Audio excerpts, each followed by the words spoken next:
grab hold of the starting job. Yes, but I don't think we're going to know which one until we get deep into August. Now, I think, we tracked the reps everybody was getting at practice throughout the OTAs and minicamp.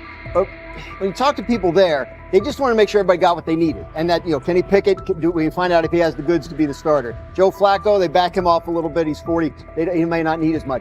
The rookies, Shedeur Sanders and Dylan Gabriel, what do they need to learn to make the transition from the college game to the pro game? That's what the spring was about for the Browns quarterbacks. Now, Shedeur Sanders has moved from social media celebrity to on-field standout, and ESPN now lists him among its first-team candidates. Reactions are split. Some fans are impressed while others are skeptical. Whether this reflects Deion Sanders' long-term strategy or simply Shedeur's rapid development, the story is drawing widespread attention. Here's a look at what led to this moment. They never planned on taking him. The problem is, like Ocho Cinco said, you got somebody that has endeared himself to the locker room. And guess what? The difference between him and Tim Tebow, the biggest one, is he can play. He can throw the ball. Tim Tebow running around being an H-back. He can throw the ball. And he's done everything he needs to do. He ain't saying nothing. He ain't rocking the boat. He ain't mad about the reps. He ain't mad about none of that. All the people out there want to see is this, like Tyvis said earlier. We want to see what he can do with Jerry Jeudy. Online reactions are sharply divided. Some fans strongly support Sanders, while others argue he is overrated. Traditional analysts cite statistics and claim his recognition comes mainly from his father's name. Sanders supporters are actively celebrating his rise and already predicting a future NFL career. Sports media outlets have made his candidacy a central topic of debate. The discussion now extends beyond statistics and victories to include his marketability, public image, and on-field presence. Sorry, is Shedeur Sanders going to get a chance to win this job? Do you believe he gets a legit shot to win this job? Listen, I think, first of all, the action's going to really start in training camp. Like, forget all the OTA stuff. You don't win a job in OTA. The real action starts in training camp. And just like Shedeur said, during the mini camp, when it's time to take your reps, you got to make the most of it. Because I think early on, there's going to be a lot.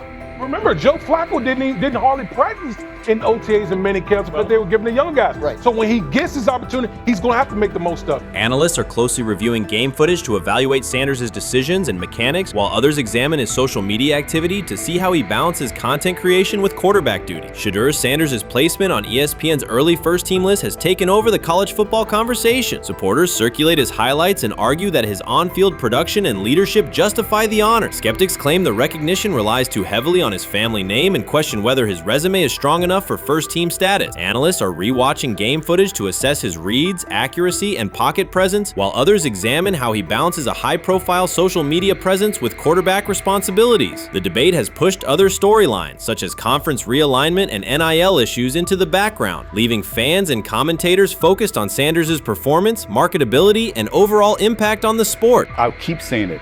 I believe Shedeur Sanders should play more games than any other quarterback on this roster this year, because he's the only guy that I look at and say they might have something here. Because I'm telling you right now, they left night one of the draft saying we are taking our quarterback next year. So it's on Shedeur or Dylan or Kenny, probably not Joe, to change their mind. To change their mind. But you got to find out.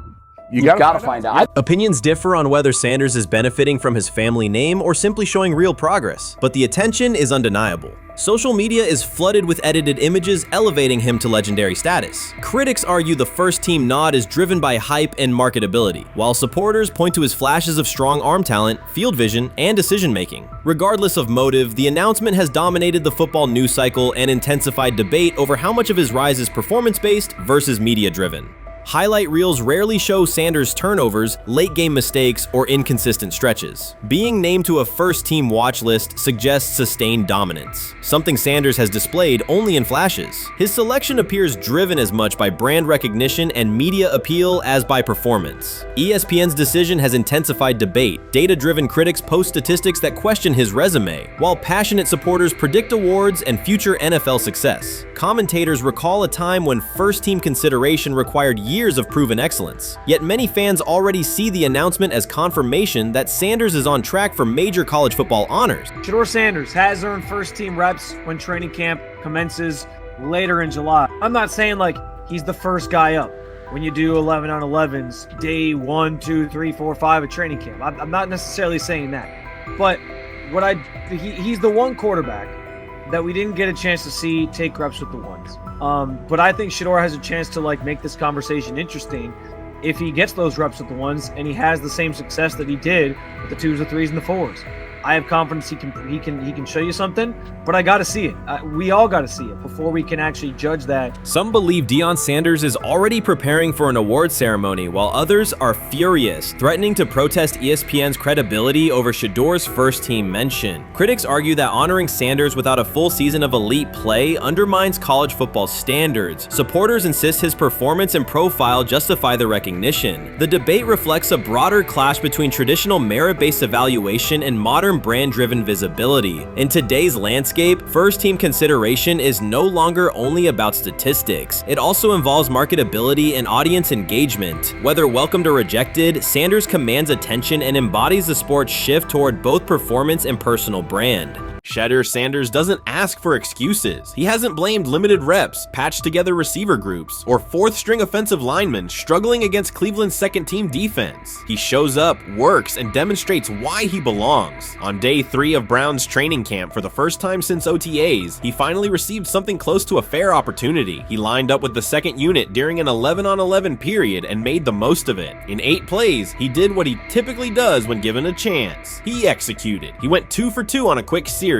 finishing with a decisive throw to tight end Blake Whiteheart that immediately caught the sideline's attention. There was no hesitation in his drop, no unsettled feet, and no panic. Just firm, accurate timing and clean operation. It raised an obvious question. What has taken so long for the Browns to evaluate him with a functional group? The story isn't only about one throw, it's about the delay before it. Sanders has been the guy for most of his football life, commanding high school programs, starring in the Southwestern Athletic Conference at Jackson State, then operating under national attention at Colorado. For the first time, he's been told to wait. He has treated that reality as part of the job rather than a setback. He has prepared like a professional since the moment he arrived, and on the 3rd day of camp in heavy heat, he let the football represent his case. While coverage focused on the veteran presence of Kenny Pickett and Joe Flacco, Sanders made an impression with minimal volume. The difference with the second team was immediate. Protection held up, routes were on schedule, and progressions unfolded as designed. Within that structure, he looked like the quarterback who led efficient offenses at Jackson State and Colorado. Calm in the pocket, decisive in his reads, and accurate to tight windows. This was not simply a good practice period, it was a clear statement. He was not just operating the script, he was directing it. The timing was sharp, the reads were clean, and the seam throw to Whiteheart was a high-level anticipation throw, professional in placement and pace. The narrative around Sanders should reflect that when he is placed in a workable situation, his strengths are visible. Early work with 4th unit personnel included protection issues and unreliable spacing. With the 2nd unit, those variables stabilized and his work looked consistent with his resume. The performance supported a straightforward conclusion. The evaluation should move forward with higher quality reps. Sanders has been explicit about his approach. He does not request special treatment. He intends to be prepared so that when an opportunity appears, he can step in without a drop-off. He has said he wants to be ready for anything and not offer explanations after the fact. That mindset fits what teammates and coaches have observed. A quarterback focused on the assignment, not the conversation around it. The conditions were demanding: relentless sun, heavy humidity, and a practice tempo that stressed decision-making. Many players fatigued as the session wore on. Sanders did not show signs of rushing reads or forcing the ball. He managed the pocket, reset his base when necessary, and continued to deliver on time. The path he has taken, HBCU starter in the SWAC, then Power 5 starter under constant attention, has prepared him for compressed evaluation windows. He has been under scrutiny for years. The heat did not change his process. He moved defenders with his eyes, anticipated breaks, and stepped into throws with balance. The crowd was not chanting his name, and there were no ovations. That was irrelevant to the task. He is focused on the locker room and the staff, and he is building credibility the same way he did at previous stops, by being reliable when the ball is snapped. Quarterbacks coach Bill Musgrave has emphasized ignoring external noise and keeping attention on install, footwork, and timing. Sanders is familiar with the dynamic. He has been followed by cameras and commentary since his early teens. He has experience living with attention and still adhering to routine. Under heat, with a narrow set of snaps and multiple decision points, he stayed composed and effective. 2 speeding citations, 91 miles per hour in Brunswick and 101 miles per hour in Strongsville, became national items. General Manager Andrew Barry characterized the decisions as not smart and stressed that it's not only about driving fast, but about the safety of others. Sanders accepted responsibility, stated that he learned from the incidents, and said he would follow the rules. The attention to those citations did not alter his daily schedule or his practice preparation. He arrived early, stayed engaged, and kept the discussion centered on work.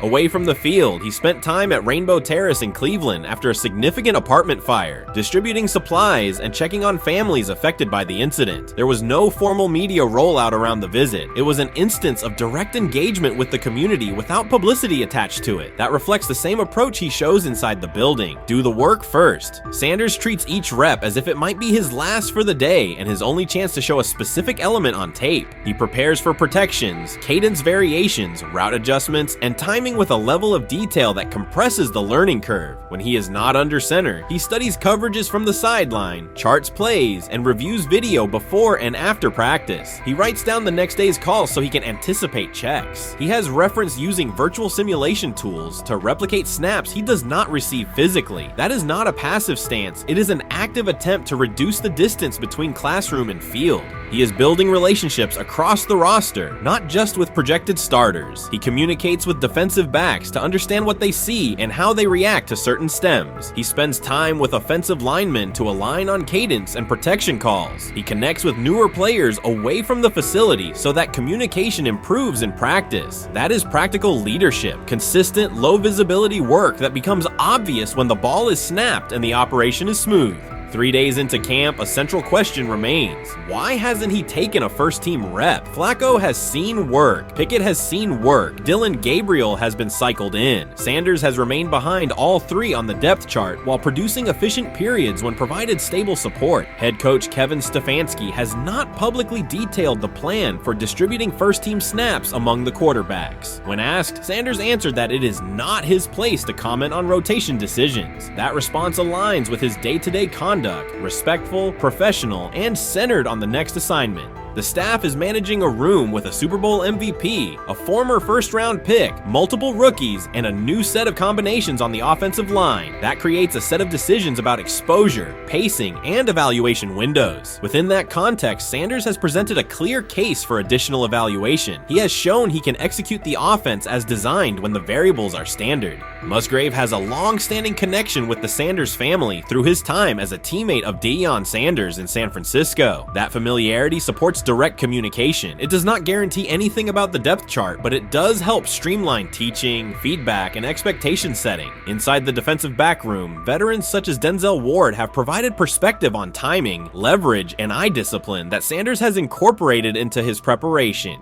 He is operating without the immediate family structure that defined his college environment. Away from his brother Shiloh and his father Dayon, he is managing his own housing, nutrition, recovery schedule, and all the smaller tasks that accompany an NFL routine. Those adjustments matter because they influence consistency across a long camp. He has treated those responsibilities as part of the job rather than distractions, which is reflected in a steady daily approach. What he showed on day 3 with the second unit was not a surprise to those who have tracked his prior work. It was a continuation of a profile, efficient sequencing, clear timing, and consistent ball placement when protections and routes hold up.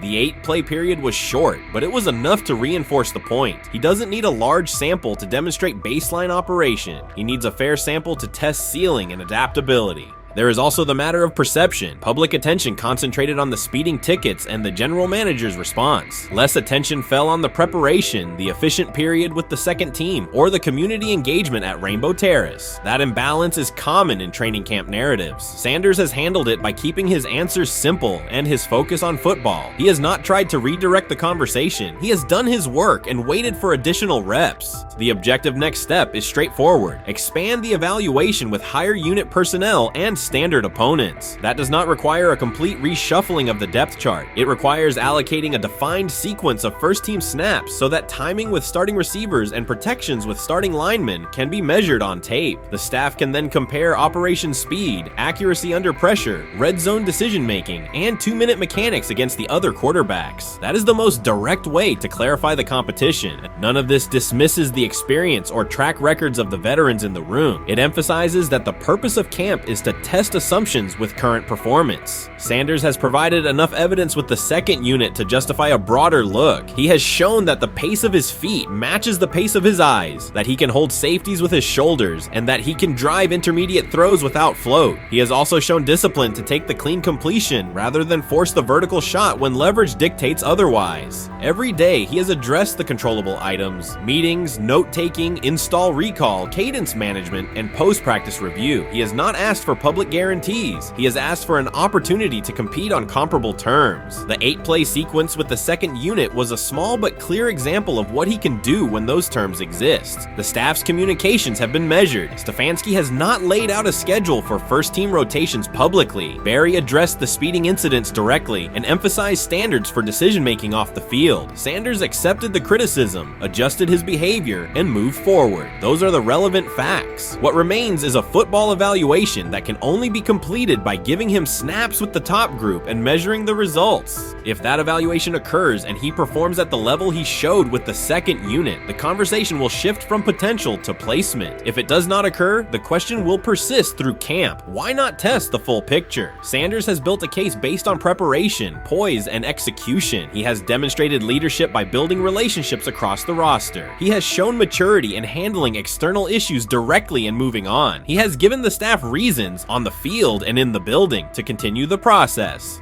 3 days into camp, he has answered everything within his control. He has shown growth, discipline, and consistent operation. He turned early fourth-team disarray into learning, then executed cleanly when moved to the second unit. He kept the discussion on football when outside topics threatened to dominate. He has not tried to win a press conference. He has tried to win every rep. If he continues to stack days like this, the next step is logical. Evaluate him with the starters, document the results, and let the tape determine the depth chart. Until then, he will continue to prepare, continue to compete, and continue to present the same message through his play. How you feeling? I'm getting there. You see what I got on, right? That's why I was asking how you help for. Yeah, I'm getting there. See? Prime, what they had to? I had blood clots. Okay. And they amputated, you know. But I work with it. Man. Yeah, I'm amputated. So I get that worked on a couple times a day. Keep the blood circulating, blood flowing, but it's a new normal. And the best thing about here, we have a whole medical team on the second floor. Right. We have a whole medical floor, which is great. Deion Sanders is shaken, this time not by a hit on the field. In a sudden turn, Ryan Clark has uncovered a serious plot affecting Shedeur Sanders' NFL draft status, and the disclosure is reverberating across the sports community. What once looked like a simple scheduling delay may actually be a calculated effort to undermine Deion's son. The facts suggest intentional sabotage, a breach of trust, and repercussions that could be far-reaching. This is no routine football headline. It is personal, and Coach Prime did not see it coming.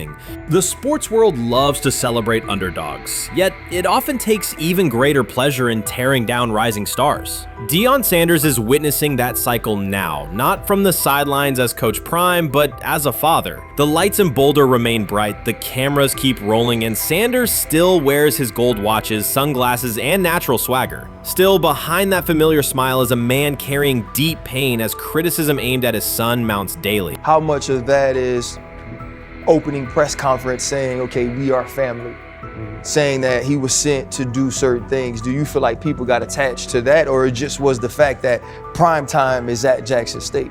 It's prime time. If my son plays cornerback, I want him to be around, in my opinion, the best cornerback ever to touch the field. That's right.